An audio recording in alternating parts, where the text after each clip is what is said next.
This is the solution given by the Schrodinger wave equation. Energy is J into J plus 1 H square over 8 pi square I. So energy, according to Planck's equation, energy of a photon is equal to H nu. So a left hand side of both equations are same. So right hand side should also be equal.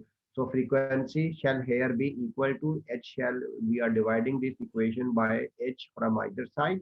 So we shall have this H shall be cancelled out. This H shall be cancelled out with it's one of the H shall be cancelled out with H. So we left with this one. And you also know frequency is equal to C upon lambda. And the reciprocal of lambda is called wave number. So this is wave number. And now if I take divide this equation by C, so this C shall be cancelled out with C and C shall go to the denominator. So it is this equation is in wave number right now. Wave number is equal to J into J plus 1 H over 8 C pi square into I. So I is the inertia and C is the constant, H is also a constant. You see, if I come to know this whole factor, inertia, inertia is constant. Inertia is dependent upon the masses of the two body which have in between. This is called rigid rotor. You have already come across in physics as well as in physical chemistry, rigid rotor. So if you have a one rod on either end, you have two different masses attached. So inertia is dependent upon the mass of each other. So it is dependent upon the mass of other and center of gravity. So two things R and M. MR square, this is what we'll commonly call reduced mass into R square. So you shall see that later. So anyhow, inertia is dependent upon the mass. Mass, when once bond is formed, the mass of the nuclei are not going to change.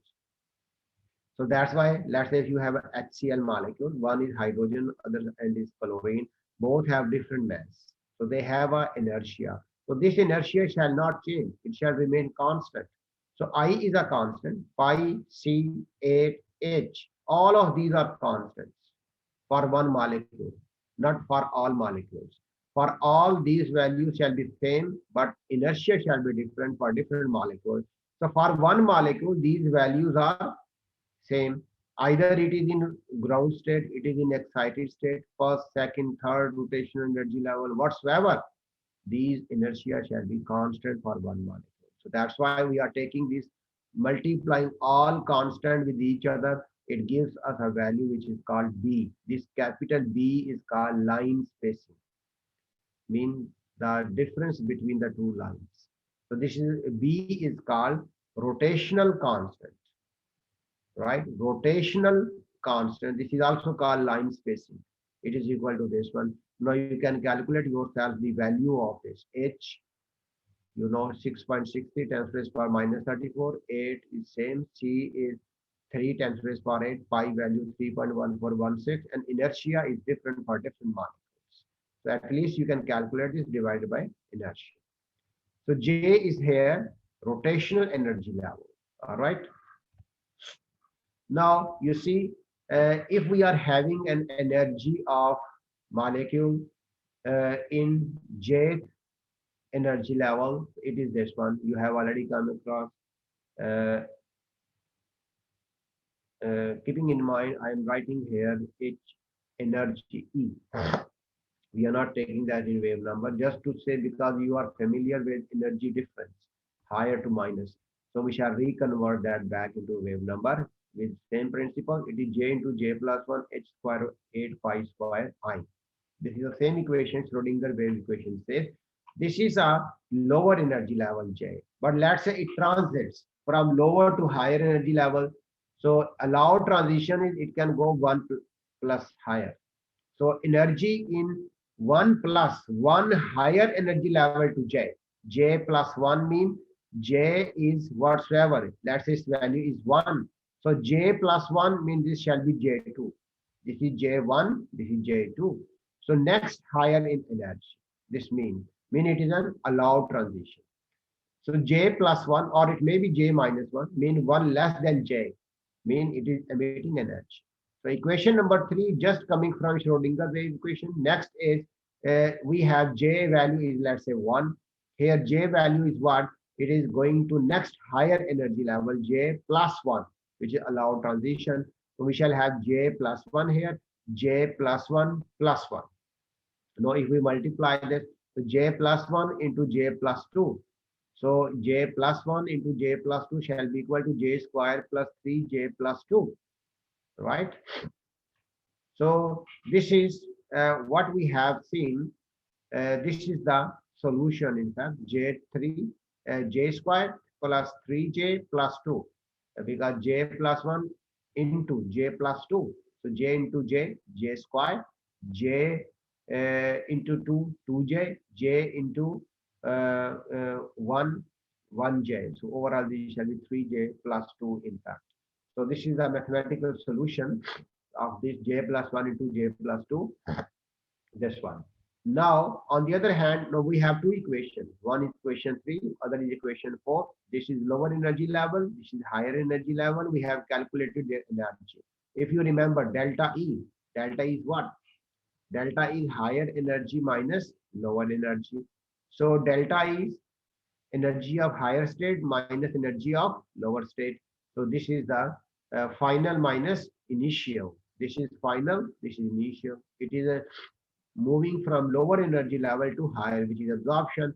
So final minus initial. This is the final one, which is this one, and this is the linear one. So we are having J into J, J square, J into 1, J.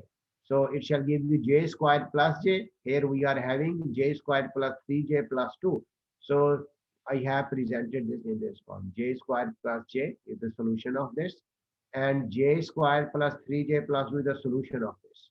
So it is dividing. So H square over 8 pi square I. 8 pi square, I missed I here, I think. Yes, I missed here I. So you can write yourself I here. So these are the, in fact, absorption. So I missed here I. So I shall write this, but all these can be taken as a common. Now you can see H square over 8 pi square I. This is common among both factors. So it is taken as a common. We have 2J plus 2. Now you see, if I open this, I have taken this as a common. So what we shall have, J2 plus 3J plus 2 minus J square minus J. So J square minus J square, it shall cancel out. And 1J negative, 3J positive. So we shall left with 2J plus 2J plus 2. This is the factor. We have to resolve this factor, and this is taken as a common. H square over 8 pi square I was taken as a common. So we end with this value minus this value. J square plus J shall be taken minus when we shall open this bracket. So minus J square minus J. So it is subtracting from J square plus 3J plus 2 minus J square minus J. So J square shall cut out with J square, and 3J minus J shall give you 2J solution. Now 2 is also common among here.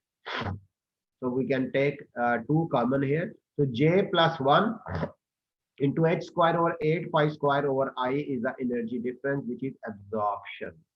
But if it is going opposite, this is emission. So in emission, final state shall be this one and initial shall be this one. So what we shall get? Now you look at here, V square 2 into J plus 1, this H over 8 pi square I. See, this is commonly called, no, I have converted this into wave number. The same principle you have seen in previous slide. So it is converting into this, it is 2B into J plus 1. So 2B into J plus 1. So because this value is called B, and this 2 is coming from equation 2B, this is B, this is 2. Both are constant, J plus 1 is variable. So this is the wave number J plus 1. 2B. B is a line spacing. This is also called rotational constant. So this is variable. B value shall be variable for different molecules. It shall not be same. It is not a universal constant. It is dependent upon molecule. molecule to molecule B value shall change because it is dependent upon inertia. So bond between the two atoms shall be different. So if they are different, so we shall have different B value for all molecules. This is opposite. So here, this value is final, which is we have taken first. This value is initial in emission. So that's why it is here. So we shall take this h square over 8 pi square I common. So when we have taken this as a common, so we shall have j square plus j minus j square minus 3j minus 2. J square cancelled out with j square and j minus 3j. So we shall have minus 2j and minus 2. So minus 2j minus 2, we have taken minus 2 common. So it shall be j plus 1 h over this one. So this is already, we know this is called B. So it is minus 2b j plus 1. This is emission spectroscopy. So when rotation transition is taking place in a rotational energy level, it may go from lower energy level to higher energy level, then this value shall be positive. When it is opposite, it is going from higher energy level to lower energy level, it is emission, it shall be having a just negative sign, otherwise mathematically the values are same. It is liberating electromagnetic radiation, it is absorbing electromagnetic radiation. This is the only difference, no other difference. But microwave spectroscopy, microwave spectrophotometer that we use work on absorption. Microwave spectroscopy. So we have this formula 2bj plus 1. All right. So I hope this shall be clear. And application of microwave spectroscopy, you have come across inertia is mr square for macro system, bigger systems in the universe. I is equal to mu r square. This is also inertia, but this is applicable to microsystem. Microsystem mean what? What this micro mu stands for? Mu stands for m1 into m2, mass of one body on one terminal, rigid rotor, and m2 is the mass of the other side. Mean, let's say HCl molecule. So H m1 shall be the, let's say, mass of hydrogen and multiplied by mass of chlorine atom divided by mass of chlorine plus mass of hydrogen. This ratio of multiplication of mass divided by sum is commonly called reduced mass. And the unit we take in that is kilogram, not in grams, kilograms, because that is the SI unit. So if we know this value, you see I, we can come to know. If we know reduced mass, R is what? This is the distance between the two nuclei, between the two terminals. This is the distance between the two terminals. So it means this is what we call the distance between the two nuclei is called what? Bond length. So if we calculate the value of R, we can calculate the value of bond length. So this is how we can calculate the bond length impact. So I is equal to mu R square. If you remember, R we can calculate if we know the inertia, where the inertia shall be coming from. You see, R square is equal to, I have presented, R square is equal to inertia over reduced mass. No inertia, because you know, rotational constant is equal to h over 8 pi square IC. This is inertia. So if I take inertia here and I take this back here, inertia is equal to h over 8 pi square dt. Now if I place this value here, so I shall have bond length R square is equal to h over 8 pi square bc multiplied by reduced mass. And if I take the under root of this, similarly the under root of this is under root and this is R. So bond length is equal to under root of h over 8 pi square bc reduced mass. This is the overall equation. Now we know what is reduced mass. Reduced mass, if I put its value m1 over m2, divided by, so denominator shall go to the numerator, in fact. So it shall be h into m1 plus m2 over 8 pi square bc. There shall be no reduced mass because I have applied its values here, so it is wrong. So it should be reduced, it shouldn't be removed from here.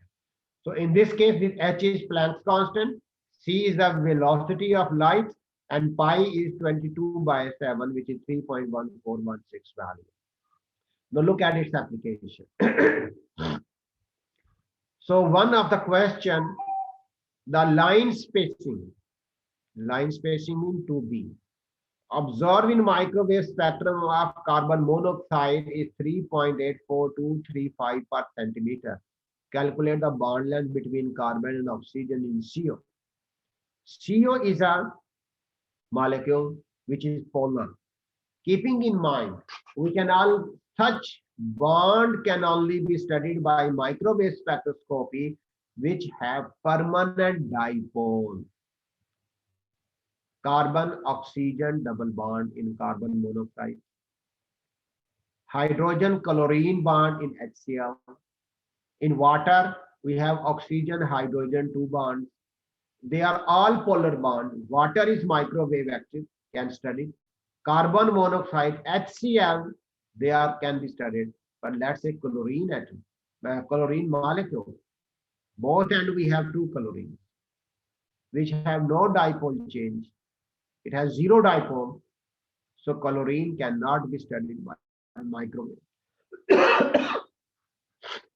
Similarly, hydrogen molecule cannot be studied by microwave. It is NMR inactive. Sorry, microwave inactive. Chlorine is inactive. Alkanes inactive. Alkenes inactive. Alkynes inactive. But let's say if you have a carbon nitrogen double bond, it has a dipole, it shall be microwave active. You have carbon nitrogen triple bond, it shall be microwave active. If you have a carbon oxygen double bond, like in carboxylic acid, etc., it shall be active. You have a carbon oxygen bond in ether, in alcohols, etc., it shall be microwave active, right? So wherever you have a dipole, such bond shall be microwave active. It shall give you a signal. So here, the microwave spectrum of carbon monoxide was carried out. It gives you this line spacing between the two lines. So if we know the value of 2b, 2b is equal to 3.94235 per centimeter. So we are supposed to convert that into per meter. If in 1 centimeter these lines are present, so in 1 meter there shall be 2 decimal place there, 384.235 per meter. So what shall be the value of beam? Dividing this equation by 2, we shall get this. 192.118 per meter is the B value. So reduced mass we can calculate. This is the reduced mass we are going to calculate for one molecule. So for one molecule, when we are supposed to divide this by 1 Avogadro's number. So mc is the mass of carbon into mo is the mass of oxygen divided by mass of carbon plus mass of oxygen divided by Avogadro's number. So I have divided. This is in kilogram. 0.012 kilogram is the mass of one carbon atom. Oxygen 0.016. This is taken in kilograms.